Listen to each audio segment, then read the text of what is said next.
Morning to all. मैं नरेंद्र सिंह आज आपके सामने कविता भाग से कविता सेक्शन से पहली कविता जिसमें साखियाँ और शब्द, जिसका शीर्षक है साखियाँ एवं शब्द और इसके कवि हैं कबीरदास। इस शीर्षक में साखियाँ एवं शब्द में कबीर के दोहे हैं और कविता के पद शब्द है। कबीरदास का जीवन परिचय आपको पढ़ना जरूरी है। आपकी पुस्तक में उनका जीवन परिचय दिया है, उसको ध्यानपूर्वक पढ़िए। कबीरदास अपने समय के बहुत बड़े कवि, संत, समाज सुधारक और महापुरुष हैं, जिन्होंने समाज में फैली कुरीतियों का, आडंबरों का, धार्मिक आडंबरों का, कुरीतियों का विरोध, खंडन किया और प्रभु भक्ति के लिए सच्चा मार्ग है। उन्होंने समाज में जो कुछ बुरा देखा उसकी आलोचना की, उसका विरोध किया और जो उचित है, जो उनको उनके अनुभव के आधार पर सही है, उन्होंने उसको अपने दोहों में वो बात कही। जीवन की जगत की सच्चाई उन्होंने अपने दोहों में और शब्द में कही। प्रभु भक्ति कैसे करनी चाहिए, संसार में कैसा जीवन जीना चाहिए, ये संसार क्या है, ये जीवन क्या है, आदि बहुत सारे विषयों पर उनके दोहे में बातें कही गई हैं जो हमें अच्छा जीवन जीने के लिए प्रेरणा देती है। तो कबीरदास कुछ कोटि के समाज सुधारक, उन्होंने अपने दोहों में ये सारी बातें जीवन को भी बहुत सारी अच्छी बातें बताया। तो आप उनके जीवन चरित्र को पढ़िए। यहाँ पर उनके द्वारा जो दोहे हैं उनको मैं पहले पढ़ रहा हूँ, कैसे उसको पढ़ना है, उसके बाद उनका सरल अर्थ आपको बताऊँगा। तो ध्यानपूर्वक सुनिए। मान सरोवर सुभर जल, हंसा अकेली कराही, मुक्ता पर मुक्ता चुगे, अब उड़ी अनंत ना जाए। प्रेमी ढूंढत मैं फिरो, प्रेमी मिले न कोई, प्रेमी को प्रेमी मिले सब विस्मृत होई। इसके बाद तीसरा हुआ है, हस्ती चढ़िए ज्ञान को, सहज गुलीचा डारी, स्वान रूप संसार है, भूकन दे झक मारी। इसके बाद है चौथा नंबर, पाखा पाखी के कारणे सब जग रहा भुलान, निर्भक होए के हरि भजय, सोई संत सुजा। पांचवा नंबर है, हिंदू हुआ राम कहीं, मुसलमान खुदाई, कहे कबीर सो जीवता, जो डूब के निकट न जाए। छठवां है, काबा फिरे काशी भया, राम ही भया रहीम, मोट चून मैदा भया, बैठ कबीरा जी। सातवां नंबर है, ऊंचे कुल का जन्मया, ये करने ऊंच ना होए, सुबरन कलश सुरा भरा, साधु निंदा सो। ऊंचे कुल का जन्मया, जे करने ऊंच ना होई, सुबरन कलश सुरा भरा, साधु निंदा सो। इस प्रकार कबीर जी के 7 दोहे आपके पाठ्यक्रम में है और एक शब्द है, पहला शब्द जिसको मैं पढ़ रहा हूँ, ध्यानपूर्वक सुनो। मुँह को कहा ढूंढे बंदे, मैं तो तेरे पास में, ना मैं देवल ना मैं मस्जिद, ना काबे कैलाश में, ना तो पुण्य क्रिया कर्म में, नहीं योग वैराग में, खोजी हो तो तुरत मिलो पल भर की तलाश में, कहे कबीर सुनो भाई साधु, सब सांसों की सांस। तो इस प्रकार दोनों को आपको पढ़ना है। सबसे पहले आपको पढ़ना है, पढ़ने के बाद इसका जो सरल अर्थ है वो आपको हम अभी बता रहे हैं, उसको आप समझने का प्रयास कीजिए। इसके अलावा आपको हिंदी किताब के साथ साथ Hindi additional practice book NCERT Harvard press के बाद जो दी गई है, उसमें इन दोनों का इस शब्द का अर्थ भी लिखा है, उसको भी खोल कर आप पढ़ें। तो सबसे पहला दोहा जिसका सबक आपको हम बताने जा रहे हैं, सुनिए। मान सरोवर सुभर जल हंसा के लिए कराही, मुक्ता पर मुक्ता चुके अब उड़े अनंतना जल।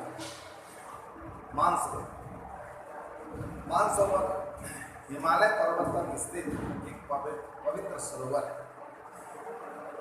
सुखर मतलब होता है अच्छी तरह से भरा हुआ, केली का मतलब होता है क्रीड़ा करना, खेल खेलना, मुक्ता फल का अर्थ है मोती, उड़ी मतलब उड़कर, और मुक्ता होने का यहाँ पर अर्थ है मुक्त होकर, अनत यानी दूसरी जगह। तो कबीर दास कहते हैं अच्छी तरह से भरे मानसरोवर के जल में हंस खेल रहे हैं, वे स्वतंत्र होकर मोती चुग रहे हैं, खा रहे हैं। उन्हें इस क्रीड़ा में इतना सुख मिल रहा है कि वे कहीं दूसरी जगह नहीं जाना चाहते। भाव यह है कि प्रभु भक्ति में लीन साधक भक्त परम आनंद प्राप्त कर रहा है और मुक्त भाव से मुक्ति का आनंद ले रहा है, भक्ति का आनंद ले रहा है। वह भक्ति में इतना तल्लीन हो जाता है कि वह दूसरी जगह नहीं जाना चाहता। अन्य शब्दों में मैं कहूँ कि जब मानव के हृदय में भक्ति भाव का पूरा रस भर जाता है, उसी भक्ति में आनंद आने लगता है, तो वह किसी दूसरी तरफ देखता भी नहीं, जाता भी नहीं, वह तो बस भक्ति के भाव में डूबकर उसी भक्ति के आनंद को पाता रहना चाहता है। तो यहाँ पर पहले दोहे में प्रभु भक्ति की महिमा का गुणगान गाया गया है। कबीर दास की जो भाषा है वो साधु पड़ी भाषा है, तो और यहाँ पर अनुप्रास अलंकार भी दिखाई देता है। तो पहली साखी में हमने आपको बताया कि जिस प्रकार हंस मानसरोवर के स्वच्छ जल एवं पावन जल मानसरोवर के स्वच्छ एवं पावन जल को छोड़कर कहीं दूसरी जगह नहीं जाता, जिस प्रकार हंस मानसरोवर के स्वच्छ और पावन जल को छोड़कर कहीं दूसरी जगह नहीं जाते, उसी प्रकार संत भगवान की भक्ति के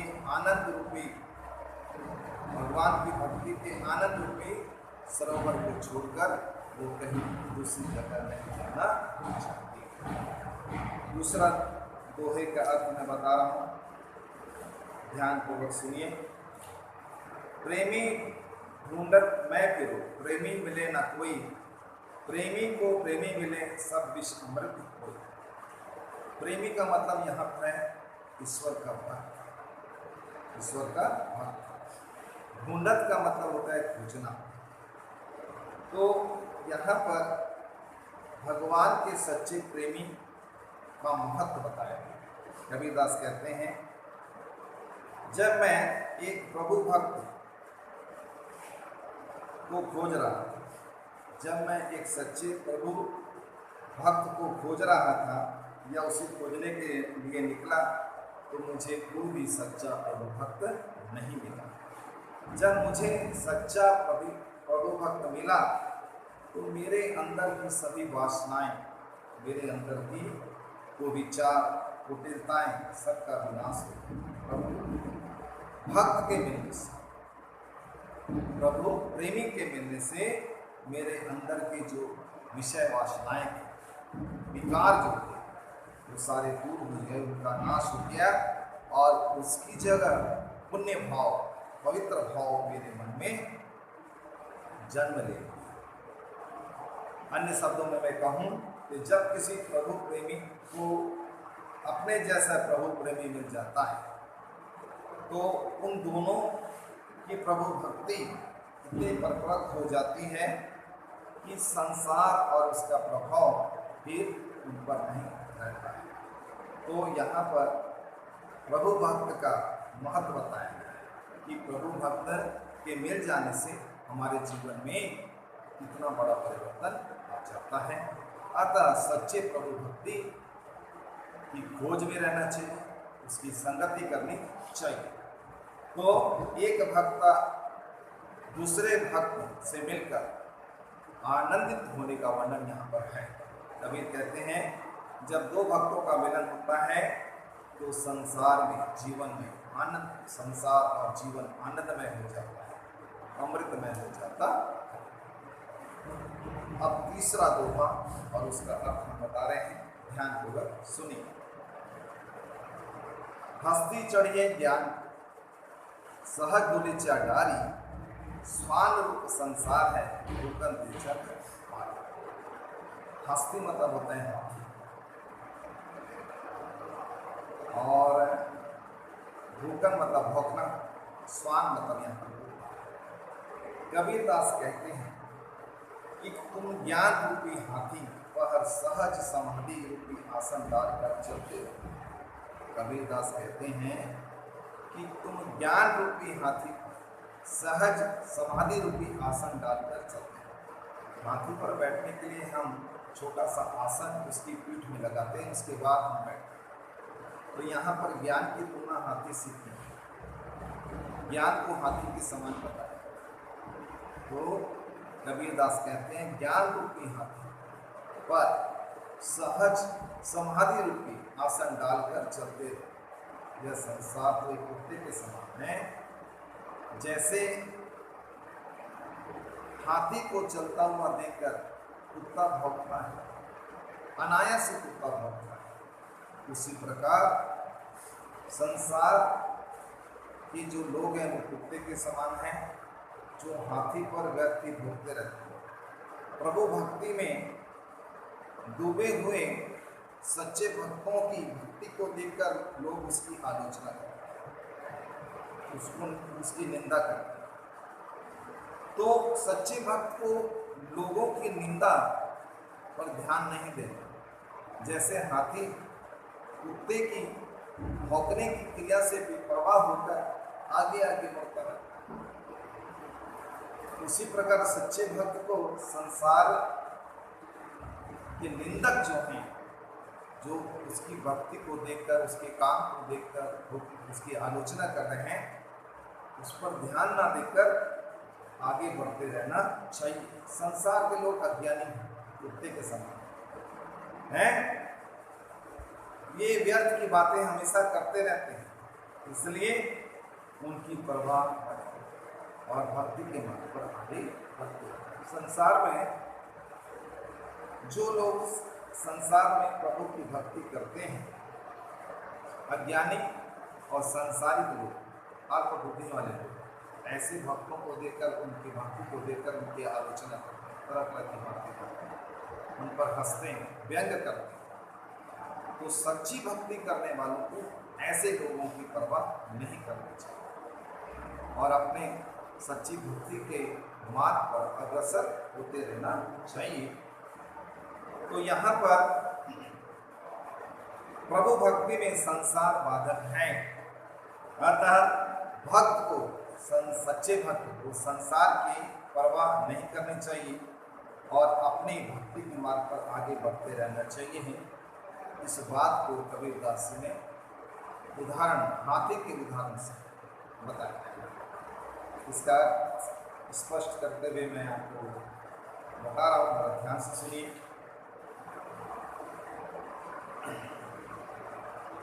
कबीर कहते हैं कि जिस प्रकार हाथी मार्ग पर चलते हुए, कबीर दास कहते हैं कि जिस प्रकार हाथी मार्ग पर चलते हुए कुत्ते के भौंकने की परवाह नहीं करते, उसी प्रकार भक्ति में लीन लोगों को, सांसारिकता में डूबे लोगों की बातों पर ध्यान नहीं देना चाहिए और अपना सहज आसन बिछाकर भक्ति में लीन रहना चाहिए।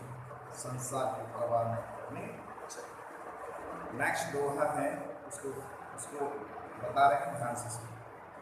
चौथा नंबर, पाखा पाखी के कारणे सब जग रहा भुलान, निर्पक होय के हरि भजय सोई संत सुजान।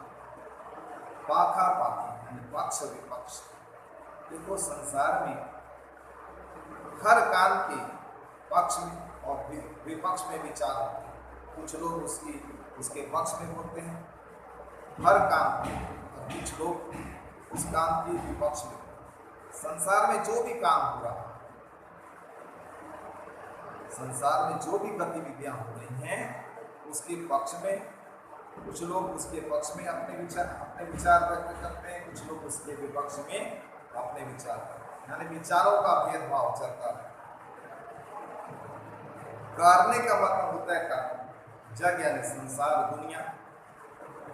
निरपक्ष का मतलब होता है निष्पक्ष रहित हो, निष्पक्ष होकर। सुजान का मतलब होता है ज्ञानी। तो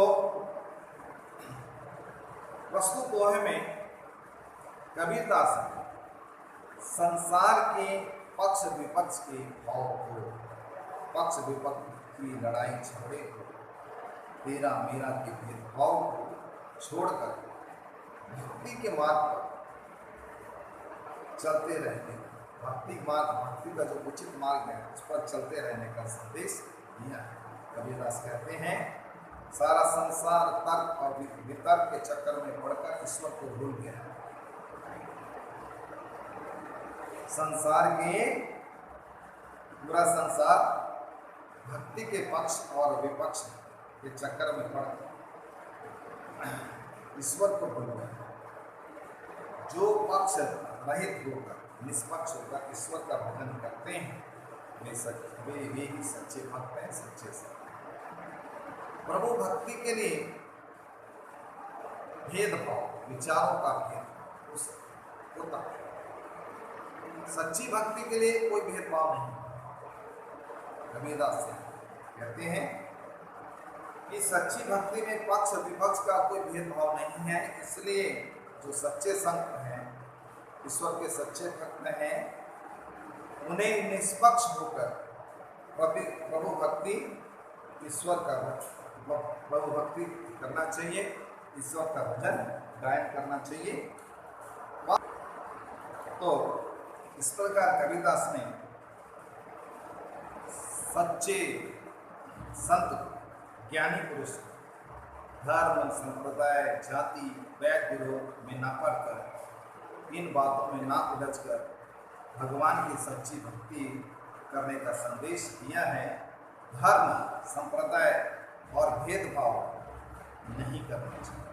प्रभु भक्ति में धर्म का भेदभाव ना हो, जाति का भेदभाव ना हो, विचारों का भेदभाव ना हो, तभी हम सच्ची भक्ति कर सकते हैं। इसके आगे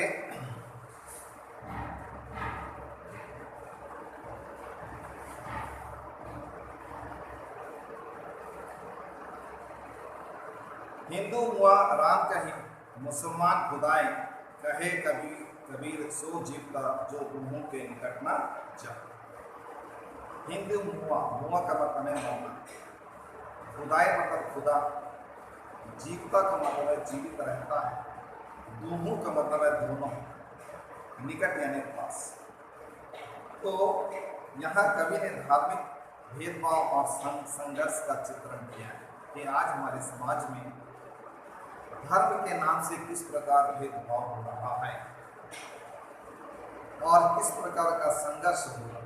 हिंदू मुआ राम का, जो हिंदू संप्रदाय के लोग, हिंदू धर्म को मानने वाले हैं, वे राम का नाम लेते हुए मर गए, और जो मुसलमान भाई हैं वो खुदा का नाम लेते मर गए। तो हिंदू तो राम राम कहते हुए मर गए, मुसलमान खुदा कहते हुए मर गए, परंतु दोनों ने ईश्वर के वास्तविक स्वरूप को नहीं पहचाना और आपसी संघर्ष में उलझे रहे। हिंदू बोला राम बड़ा, मुसलमान बोला खुदा बड़ा। तो ईश्वर के नाम पर ये आपस में जो संघर्ष कर रहे हैं, लड़ रहे हैं और उलझ रहे हैं, ये उचित नहीं है। कबीरदास कहते हैं इस संसार में वही सच्चा मनुष्य है जो राम और खुदा के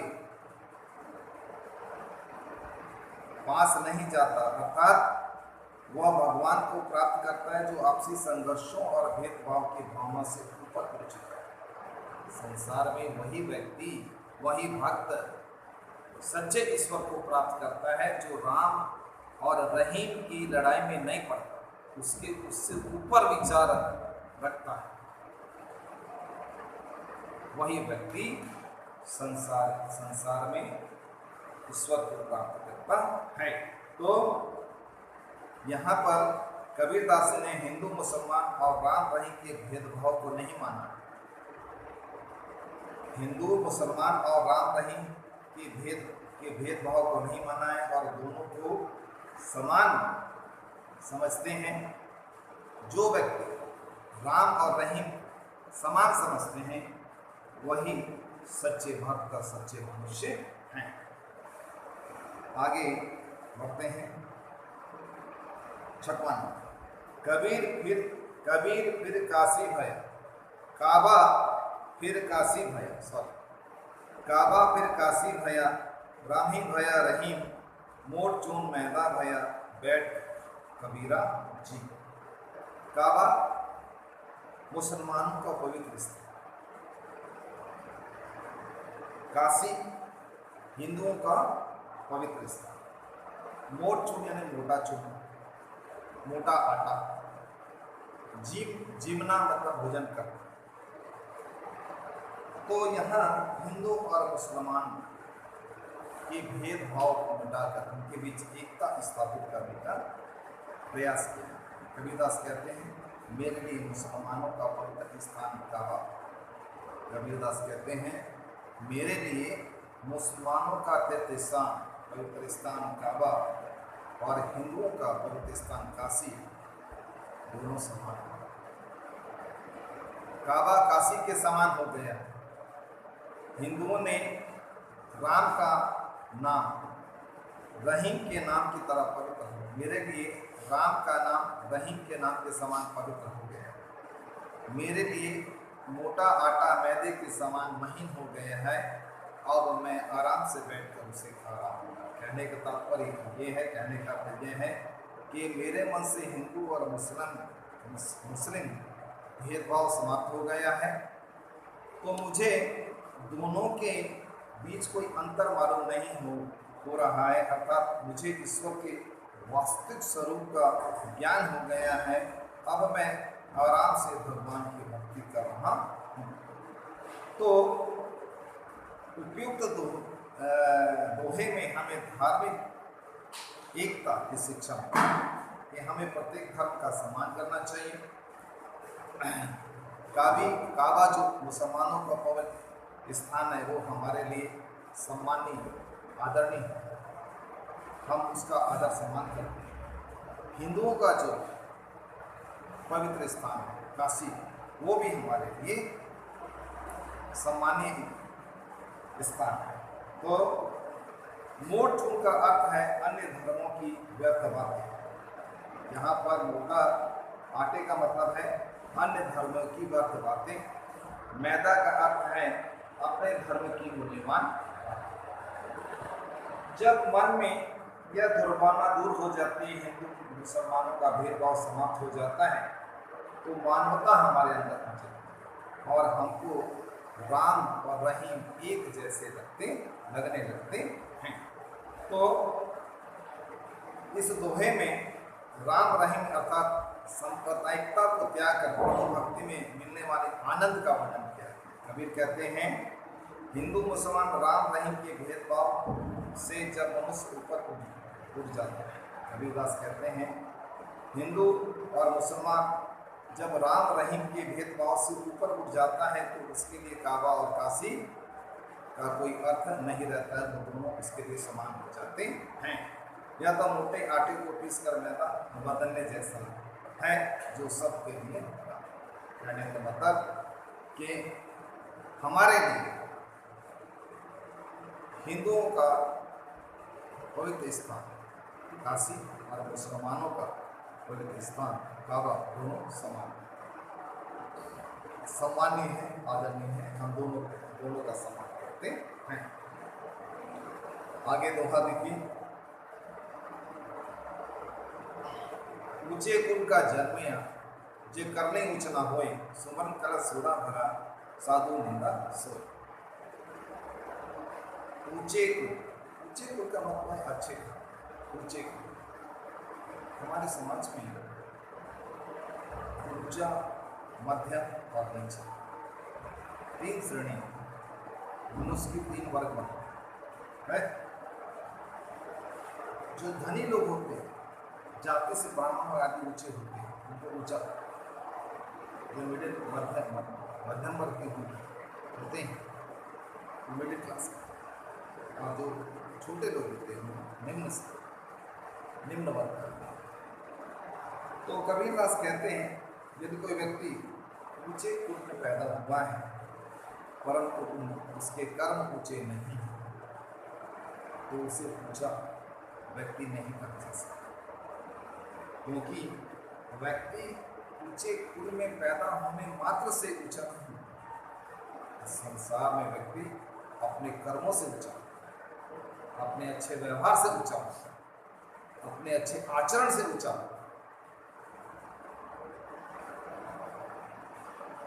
तो इसी बात को समझाते हुए कबीरदास कहते हैं, जैसे सोने के कलश में यदि सूरा भरा हो, शराब भरी हो, तो सच्चा साधु उसकी निंदा ही कहने का अर्थ यह है, महान बनने के लिए व्यक्ति के अंदर महानता होनी जरूरी है, तभी वो महान कहला सकता है। महान बनने के लिए श्रेष्ठ गुणों का होना जरूरी है, श्रेष्ठ कर्मों का होना जरूरी है। व्यक्ति कर्म से ऊंचा होता है, ऊंचा उठता है। ऊंचे खानदान मात्र से कोई ऊंचा नहीं होता है। तो इस प्रकार यहाँ सोने के कलश का उदाहरण दिया गया है कि सोने का कलश यदि मदिरा से पूर्ण है तो सच्चा साधु उसकी निंदा करेगा। उच्च कुल में जन्म लेने वाला अर्थात धनी, संपन्न और सभ्य परिवार का व्यक्ति, कुल और कर्म में कर्म श्रेष्ठ है, क्योंकि मनुष्य को कर्म ही महान बनाते हैं। कर्म से ही उसकी पहचान होती है, कुल से उसकी कोई पहचान नहीं। तो अंतिम दोहे में कबीरदास ने कर्म को श्रेष्ठ बताया है। कबीर कहते हैं कि मनुष्य को ऊंचे कुल में जन्म लेने के कारण नहीं, बल्कि अच्छे कर्म करने के कारण श्रेष्ठ मानना चाहिए। कबीरदास उदाहरण देते हैं कि यदि शराब सोने के बर्तन में भरी हो तो सज्जन या साधु उसकी निंदा ही करें। इस प्रकार ये दोहे का अर्थ है। अब अंतिम पंक्तियों में हम शब्द का अर्थ बताएं। मोको कहाँ ढूंढे बंदे, मैं तो तेरे पास में, ना मैं देवल ना मैं मस्जिद ना काबे कैलाश में, ना तो कोनो क्रियाकर्म में नहीं जो बैराग में, खोजी होते तोते मिले हैं पल भर की तलाश में। कहे कबीर सुन भाई साधो, सुनो भाई साधो, सब सांसों की श्वास। मोको मतलब मुझे, ईश्वर, बंदे मनुष्य, देवल यानी मंदिर, काबा मुसलमानों का पवित्र स्थान, क्रियाक्रम धार्मिक आडंबर, बैराग मतलब संसार से विरक्त। मोको कहाँ ढूंढे बंदे, कबीरदास कहते हैं ईश्वर की तरफ से। ईश्वर बोलता है कबीरदास के माध्यम से। ईश्वर कहते हैं कि हे मनुष्य, तू मुझे कहाँ ढूंढ रहा है, मैं तो तेरे पास। ईश्वर की खोज में हम मंदिर में जाते हैं, मस्जिद में जाते हैं, बड़े बड़े तीर्थ स्थानों में जाते हैं और कई अनेक जगहों में हम जाते हैं। किसकी तलाश में? ईश्वर की तलाश में। कबीरदास कहते हैं मैं तो केवल देवल ना, मैं ना देवल ना मस्जिद ना काबे कैलाश में। भगवान किसी मंदिर में, किसी मस्जिद में, ना कैलाश में, ना किसी और दूसरे स्थान में रहते हैं। ना तो वह मंदिर में है, ना मस्जिद में है, ना मुसलमानों के तीर्थ स्थान काबा में है, ना कैलाश पर्वत में। इसमें ना वो किसी आडंबर में मिलता है, ईश्वर ना किसी योग साधना में मिलता है, ना ही वैराग में वो मिलता है। ये सब कार्य तो व्यर्थ है। यदि किसी को ईश्वर को प्राप्त करना है तो पल भर की तलाश में वह ईश्वर को प्राप्त कर सकता है, उसे अधिक ढूंढने की आवश्यकता नहीं पड़ती।